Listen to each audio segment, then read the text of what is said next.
In this video, I'm going to show you how you can turn off sleep mode settings in your Windows 10 or Windows 11 computer. You may want to turn off this if you want your computer to be awake throughout.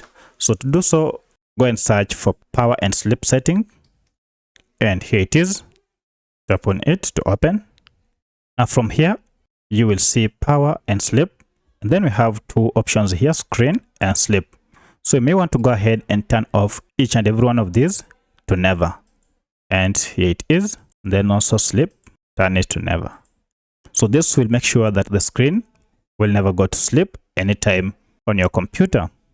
If this video is helpful to you, kindly hit the like button and subscribe to this channel to support me. Thank you for watching, and let's meet in the next video.